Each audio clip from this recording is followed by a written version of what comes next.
Donc maintenant, le sujet vidéo sur la corruptibilité, puisque c'est un grand sujet dans la religion. C'est un sujet et un thème qui est abordé, voilà, les corrupteurs, la corruption. Elle est malmenée, elle est dénoncée par Dieu et par ses serviteurs, ses prophètes, ses messagers, ses porteurs de vérité, les véridiques, aussi on appelle ça. Donc pour porter la vérité, il faut faire face à la difficulté, puisque la vérité, elle raconte souvent des choses qui sont parfois compliquées à accepter. On peut être dans le déni face à une forme de réalité aussi. Et ce qui fait que, au lieu de se battre, parce que aussi les gens, ils étaient peut-être aussi fatigués de se battre, faut le dire, ils préféraient faire alors de l'amour, du sexe, en se disant je passe un bon moment avec toi et tu auras ce que tu veux, d'accord? Ou alors de l'argent, de la richesse, des biens, des terres, en disant voilà, moi j'ai quelque chose que je veux, il n'y a pas d'intérêt pour toi à ce que je l'ai particulièrement, mais j'en ai besoin, je veux me positionner en société et donc je te donne quelque chose et tu me laisses passer. C'est ça. Alors, vous remarquerez que je n'ai jamais eu à faire ce genre de choses. Vous l'avez compris. J'ai pas eu à coucher pour avoir une place. J'ai pas eu à donner de l'argent pour avoir quelque chose. On m'a donné les places qui m'incombaient parce que, à force d'efforts, à force de labeur, à force de travail, c'est-à-dire, voilà, j'étais douée, donc j'avais la bonne place au bon moment. Pas tout le temps, parce que j'ai été souvent mise au banc, parce que justement, je ne voulais pas rentrer dans ce système-là. Pour autant, même si je ne rentrais pas dans ce système-là, s'il y avait une place qui me revenait dans la gouvernance, dans la seigneurie, on me l'a laissée, parce que j'étais considérée comme un bon élément pour toutes les parties et que je comprenais assez bien la complexité des rôles de gouvernance pour pouvoir en tenir un, malgré le fait que je pouvais être une femme. Mais on me connaissait comme combattante, beaucoup m'avaient vue sur des terrains de guerre, de bataille, et me faisaient confiance souvent aussi comme chef de guerre. Donc j'ai appris beaucoup de choses à plein de monde. Et en réalité, moi, ce que j'ai constaté, même avec d'autres personnes de témoignages de ce que j'ai pu observer, c'est que les bons éléments, les bons travailleurs, les honnêtes personnes ne sont jamais oubliés, ne sont jamais délaissés. Et ça, c'est un grand signe de Dieu, en fait. Ce sont des personnes qui ont accepté les rôles avec humilité qui leur avaient été distribués dans certaines vies par Dieu. Et ils avaient tellement bien porté ce rôle, ils avaient tellement bien honoré Dieu, ils avaient tellement bien honoré les créatures, que Dieu les plaçait dans la vie prochaine, dans de meilleures situations. Et que souvent, en réalité, de ce que j'ai pu observer, je ne veux pas faire une généralité, mais de ce que j'ai pu observer, c'est que beaucoup de personnes, en réalité, ont fait appel à la corruption, d'accord, ont dû utiliser la corruption parce qu'ils n'avaient pas joué correctement leur rôle dans les vies précédentes et qu'ils se retrouvaient à rejouer sans cesse le même rôle dans les vies qui suivaient. De fait, moi j'en ai tiré une conclusion dans le sens où je me suis dit, si tu sers bien Dieu, que tu es droite dans tes bottes, il ne te laisse pas et il trouvera toujours une place à un moment donné. Même si parfois c'est difficile, il est dit clairement que beaucoup de gens aimés de Dieu étaient éprouvés dans la difficulté. De fait, il fallait tenir bon jusqu'à la délivrance, même si elle est longue à venir. De fait, ouais, la corruption, c'est les relations sexuelles, c'est l'argent, c'est les biens, c'est la richesse, c'est les terres. Et c'est les parfums, c'est les vêtements, c'est les tissus, c'est les brocarts, c'est aussi je te laisse passer et tu me laisses passer. Alors, Je te laisse passer, tu me laisses passer. Non, c'est un échange de bons procédés et ça, je l'ai utilisé. Sincèrement, je l'ai utilisé. Hein. Par contre, donner quelque chose pour avoir quelque chose, non, j'offre, je donne bon cœur. J'ai été accueillie, j'offre, je donne bon cœur. Voilà, mais si par exemple j'ai été honorée, si par exemple j'ai eu des invités d'honneur, si j'étais par exemple seigneur, etc., ça pouvait m'arriver de faire des cadeaux. Pour autant, je ne souhaitais rien en retour. Voilà. Donc, il y a des personnes qui se sont un peu évertuées à se positionner comme ça, de manière à toujours devoir payer parce qu'ils n'acceptaient pas le jeu de Dieu, qui était un peu trop dur en réalité pour eux, et qu'en réalité Dieu avait prévu aussi des destinées de richesse, enfin de riche intérieurement, en tant que voyage intérieur. Hein, c'était aussi la thématique chez les Amérindiens ou chez toutes les peuplades des forêts, hein, qu'elles soient de la jungle ou des forêts occidentales. Le voyage intérieur, c'est tout ce que les gens vont rechercher, vous savez, dans les fameuses tentes à fumer des calumets ou à fumer ou à prendre d'autres drogues type chamanique. En réalité, le voyage intérieur se faisait aussi au travers du voyage des âmes au cours des siècles. Donc, il y a des personnes qui sont passées à côté de leur existence. D'accord ? Il y a des gens qui sont stressés par les petits fils. Voilà, donc ouais, je sais, apparemment, je suis bien représentée sur beaucoup d'œuvres religieuses avec ce pourtour autour de la tête et en fait qui est en réalité un témoignage de mon foulard que j'ai perpétuellement porté, donc c'est drôle parce que finalement je me retrouve à le reporter d'une manière ou d'une autre. Voilà, donc ouais, j'ai eu l'information, merci beaucoup. Qu'est-ce que je voulais dire? Ben voilà, c'était un moment aussi pour moi de dire que la corruption, elle pouvait être de manière à avoir une meilleure place, hein, un meilleur statut, imaginons, pour soi-même ou pour ses enfants, sa famille, mais ça pouvait être aussi un moyen de faire du mal à quelqu'un d'autre. D'accord? C'est-à-dire, je donne de l'argent à quelqu'un pour qu'on fasse du mal à une personne. Et que parfois, la personne qui recevait l'argent n'était pas... Vous voyez, c'est comme on paye un homme de loi pour faire condamner quelqu'un. Donc, c'est-à-dire, c'est même pas un voyou qui va tuer quelqu'un dans un coin sombre. Hein. On ne parle pas de ça. On parle de payer un législateur qui, lors du procès, va condamner la personne. Ça, il y en a beaucoup auxquels qui ont eu droit, et que donc des personnes, en tout cas derrière la personne condamnée, récupéraient des titres. Et ouais.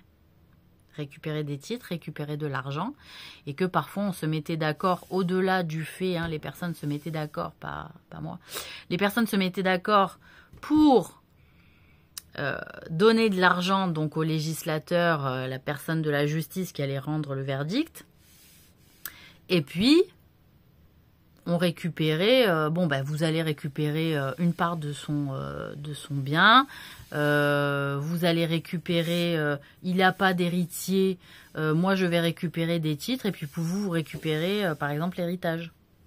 Non mais, ça pouvait se passer comme ça, hein, très clairement. Voilà, donc je pense qu'il y a d'autres personnes qui en ont témoigné de ça, faut le dire. Mais voilà, la corruption, elle entre aussi en compte dans le fait des projets pas qui nous incombent qu'à nous. Hein, c'est-à-dire, on veut une meilleure place, je paye quelqu'un ou quelque chose pour ça. Ça, c'est la corruption, on va dire, la moins gravissime. La gravissime, c'est quand on paye en plus pour faire du mal à quelqu'un d'autre. Ou alors, pire, qu'on paye pour saboter des projets de collectivités liés à des villages, liés à des villes, etc. Et que donc, on donne de l'argent pour que le projet n'ait pas lieu alors que tout le monde a voté pour, par exemple. Ça, c'est horrible. Si la collectivité a voté pour un projet et que quelqu'un passe derrière en payant la municipalité, par exemple, en disant non, il ne faut pas que ce projet ait lieu, alors que tout le monde y a réfléchi, tout le monde en a besoin, etc., c'est de la corruption. Donc il y a aussi de la corruption à un niveau collectif, en fait. Hein. Je parle pas du fait où il y a un prisonnier qui va payer un juge pour sortir plus vite. Ça, encore une fois, voilà, en termes de corruption, on est dans la corruption phase 1, c'est-à-dire pour soi, pour sa famille, pour ses gosses, on va payer un truc. La corruption, c'est un péché, quoi qu'il advienne. Mais on va dire en termes de gravité. On a la première, c'est pour soi-même, c'est-à-dire je vais payer pour avoir une meilleure situation. Ensuite, pour les gens qui n'ont pas fait les voyages des âmes, qui ont repayé, alors là, je sais pas quoi vous dire, vous êtes punis vous-même. Vous êtes punis vous-même, en fait. Voilà. Vous avez éteint votre capacité d'âme à voyager et à se transformer et à muter. Et à transmuter. Hein, c'est un transhumance. Hein, c'est une transhumance. Voilà le voyage de l'âme. Bon. Donc, première étape, pour soi. Premier péché, corruption. Deuxième péché plus important, c'est-à-dire on paye pour soi, pour sa libération. Voilà, on paye, on a merdé dans la société, mais bon, quand même, on se dit, attends, je vais pas moisir là, il y a un truc qui va pas, je vais payer et je vais sortir. Phase 2, c'est un péché, mais c'est phase 2. Troisième péché, le niveau où j'empêche qu'un projet voit le jour. Ça a été voté, j'empêche qu'un projet voit le jour. Voilà, c'est-à-dire il y a un projet collectif, je souhaite pas que ce projet le voit le jour, vous voyez, bon, donc je paye. Troisième niveau, c'est-à-dire ça comprend la collectivité, c'est quand même grave, quoi, voilà. Et puis quatrième, alors le plus fort, c'est-à-dire je paye quelqu'un pour que un mal soit fait à une personne en particulier. Voilà, quatrième niveau de corruption qui est gravissime. Voilà. Hein. Donc, on a eu quand même pas mal de situations où beaucoup de gens ont été au niveau 4, hein, directement. C'est-à-dire, on paye quelqu'un pour faire du mal à quelqu'un, voilà, direct. Voilà. Et puis aujourd'hui, on a quand même pas mal de situations où je pense que on le vit de manière un peu collective en Europe aussi, sur le fait de la corruption 3, c'est-à-dire il y a des choses qui sont votées, puis on fait en sorte que ça voit pas le jour. Ou alors on endort et voilà, on donne un privilège à quelqu'un, la personne elle endort le truc, elle vote pas, elle lève pas la main quand il faut. Ça se passe comme ça. Niveau 3 de péché. Corruption. Ah ouais. Niveau 2, le prisonnier qui a merdé en société, qui est puni, qui paye pour sortir. Voilà. Et le premier, c'est-à-dire je suis dans une situation où j'aimerais que ma situation soit meilleure, donc je vais payer pour. Voilà. Premier niveau de péché. Bon. Voilà pour la corruption. Alors la corruption sexuelle, pour en parler, il y a plusieurs niveaux aussi dans la corruption sexuelle. C'est-à-dire, alors, il y a le niveau où je demande à l'autre une relation sexuelle contre un autre service. D'accord ? L'autre, il n'est pas forcément contre, en fait, mais c'est juste qu'il y avait, il n'y avait pas pensé, et deux, c'est peut-être quelqu'un de marié, c'est peut-être quelqu'un qui est en couple, il y a peut-être une situation délicate. Et puis, il n'est peut-être pas forcément non plus d'accord sur le principe de faire de la sexualité pour obtenir quelque chose, vous voyez. Donc déjà, juste dans ce niveau 1, on a plusieurs niveaux. C'est-à-dire la personne qui n'y a pas pensé, qui était naïve, hein, c'est-à-dire tu me rends un service, mais en fait tu veux un truc. Faire une relation sexuelle pour obtenir quelque chose, c'est peut-être pas forcément dans ses habitudes. Et peut-être la personne est en couple et que ça va demander de tromper la personne. Donc là, on a différents degrés encore dans le niveau 1 de je prends quelqu'un un peu par surprise, hein, dans la volonté de dénoncer que bah, c'est contre une relation sexuelle. Bon. Niveau 2, hein, c'est-à-dire on fait une mise en scène, hein, on fait en sorte que l'acte sexuel se passe en douce. C'est-à-dire que il y a, c'est-à-dire on prévoit, il y a une prévision de faire coucher la personne avec soi sans que ce soit demandé contre service, mais on met en scène. C'est-à-dire, on va faire en sorte de se retrouver seul avec la personne, on va faire en sorte d'être très bien habillé ce jour-là, on va faire en sorte de prévoir la rencontre et de la provoquer aussi. On va faire en sorte d'inventer une excuse à la con pour qu'il y ait rencontre aussi, voilà. Une mise en scène, voilà. Et donc il va y avoir relation sexuelle, et donc ça veut dire, voilà, dans sa tête on est mieux, on est mieux parce qu'il y a eu la relation sexuelle et que finalement on a du mal à rendre service aussi à des personnes avec qui on n'a pas de relation sexuelle, mais on peut pas l'assumer, de dire, ben non, c'est contre relation sexuelle que je te rends ce service, parce que c'est pas beau. C'est pas forcément beau. Donc, on se la joue un peu mise en scène, tu vois. Voilà. Deuxième niveau, supérieur au niveau 1. On préfère celle qui assume, ou celui qui assume. Voilà. C'est-à-dire, on passe un moment, puis voilà. Et que la mise en scène, le truc, le machin, un peu tortueux, c'est pas beau. Donc, c'est supérieur. Et puis, il y a le niveau 3, c'est-à-dire, il y a du forçage. Il y a du forçage, il y a de l'insistance, il y a une forme de harcèlement. C'est-à-dire, on harcèle la personne pour qu'elle ait une relation sexuelle avec nous, parce qu'elle a besoin d'un service, et que, quelque part, on force. C'est-à-dire, c'est pas juste, bon, écoute, voilà, si tu veux ça, il y a une relation sexuelle. C'est, tu veux ça, il y a une relation sexuelle, et j'essaie d'embrasser, et j'essaie de toucher, et j'ai le numéro, et je harcèle la personne alors qu'elle est dans la nécessité, etc. jusqu'à ce que ça se fasse, et que même si ça se fait une fois, parfois, ça redemande une autre fois, etc., etc. Donc là, on a chantage, harcèlement. Voilà, niveau 3. Et puis alors après, il y a le niveau 4, et alors là, c'est le viol. Voilà. Le viol. C'est-à-dire violence, je te plaque, je te viole. Voilà. Et puis, si on rend le service, on le rend. Si on ne rend pas le service, on s'en fout. Elle est venue nous trouver, tant pis pour elle, elle avait besoin d'un service. Ça veut dire qu'elle n'arrive pas à se démerder par ses propres moyens, c'est une merde. Je peux la violer. En gros, D'accord ? Voilà, après niveau 5, après le viol, moi j'ai pas. J'ai pas en dessous du niveau 5. Après, c'est la séquestration. Voilà, séquestration sexuelle, imaginons. Voilà, niveau 5. Bon, voilà. Donc, on a l'aspect financier, on a l'aspect de relations sexuelles. Et dans la corruption aussi, il ne faut pas oublier, ça j'en ai pas parlé, mais la corruption affective. C'est-à-dire, je suis... Non, mais parce qu'il faut en parler de ça. Je suis ta tante. Et je t'ai donné ça, tu me dois ça. Je suis ta mère, je t'ai donné ça, tu me dois ça. Il y a une forme de corruption affective. Attention à trop en demander à des jeunes personnes. Vous n'êtes pas face à des adultes, vous êtes face à des jeunes personnes, des neveux, des nièces, des enfants, vos enfants, et vous abusez de leur faiblesse de niveau d'enfant et de compréhension de la vie et de rapport à la vie nouveau. Et vous êtes leur guide, leur tuteur. Il y a une corruption familiale affective, moi je l'appellerais comme ça, et donc qui est grave. Il y a aussi la corruption, on va dire, religieuse.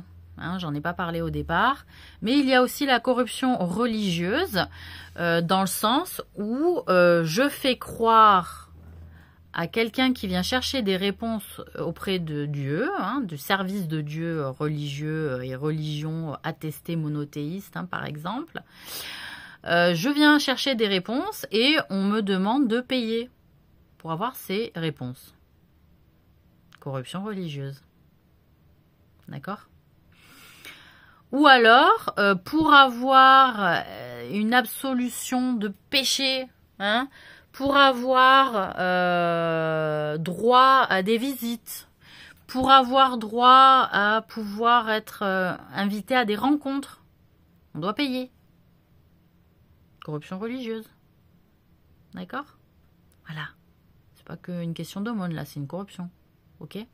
La voie et le cheminement de la quête de Dieu, elle est offerte au monde. Tous les prophètes s'offraient comme ça, à bras ouverts. Donc, elle est offerte. Le don, la gratuité, c'est de Dieu. Ce sont des jeux de Dieu. Et qu'on est arrivé à un tel point où j'étais encore la seule à tenir bon dans ce jeu-là, pratiquement. Avec les Arabes. Voilà, musulmans, tiens. Voilà, puisqu'on voit, ils sont capables de donner un pain au chocolat quand il y a quelqu'un qui a faim dans la rue. D'accord? Donc chacun fait son examen de conscience en termes de corruption. Et qu'est-ce que j'ai pas dit encore? La corruption religieuse, la corruption familiale, affective, la corruption financière, la corruption sexuelle, ok? Et on a quoi encore? La corruption... Eh bien, peut-être la corruption de dette. Tiens, on va en parler de ça. La corruption de la dette, hein, c'est-à-dire on entraîne et on développe un système de manière à ce qu'on endette la personne, ou un système, ou un pays, ou un peuple, une communauté, etc. Et donc, on se retrouve toujours dans une situation où on est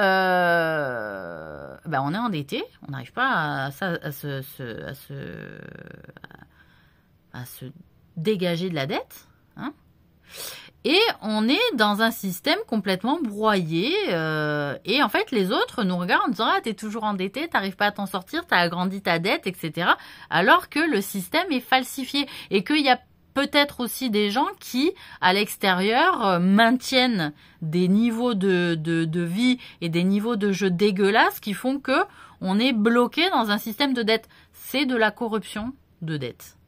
D'accord? Et il est toujours bon, dans le livre religieux, il est toujours dit, remettre la dette, annuler la dette, remettre la dette à plus tard ou annuler la dette est meilleur pour les croyants.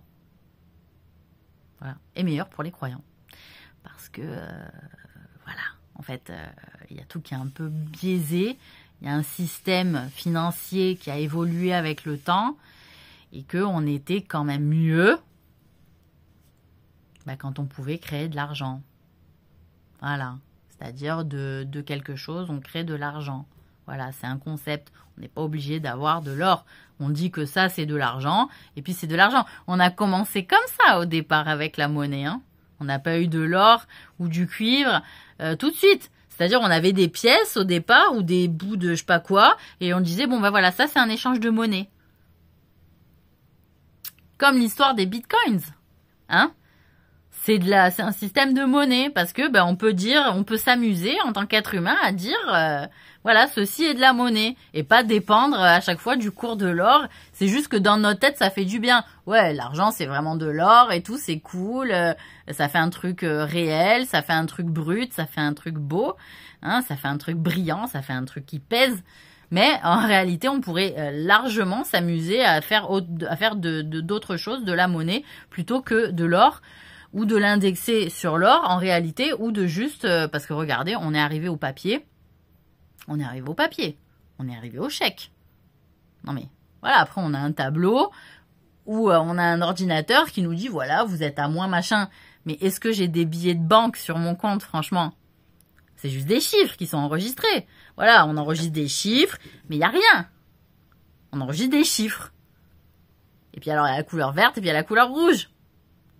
Non mais voilà, c'est du papier. Ce qu'on se donne. Que les gens, on se braque, etc. pour dire, voilà, j'ai du papier. Voyez? Sauf que, ouais, on s'est amusé à se dire que c'était du papier. Et que là, les pièces, on commence presque à dire, bon, les pièces, hein, c'est fatigant, les pièces, voilà. On est content d'avoir des jolies pièces aussi, c'est cool. Donc on est arrivé quand même à un système correct, mais, à partir du moment où on a arrêté de créer notre propre monnaie, on s'est appauvri, voilà, c'est tout, point barre. Et ça, c'était lié à des accords de, je sais pas comment on s'est fait coincer à ce niveau-là, pour arriver à ce choix d'abruti, hein. Alors peut-être c'était lié à la décolonisation en disant, en fait, c'était pas notre or, parce qu'en France, on n'a pas d'or, donc on peut pas axer non plus battre de la monnaie sur un or qu'on n'a pas vraiment chez nous. Potentiellement, c'est possible, hein. Mais s'il s'agit de faire du papier, les mecs, Voilà quoi, hein, j'ai envie de dire bon, hein, voilà. Non mais une idée comme ça. Après je sais pas, il y en a peut-être qui s'en sont déjà saisis, qui en ont ras le bol, hein, de jouer, de faire les tours, faire des tours du monde pour expliquer toujours la même chose. Mais au moins vous buvez des coups quoi, voilà, c'est cool, hein, à nos frais, c'est cool. Allez, bon appétit.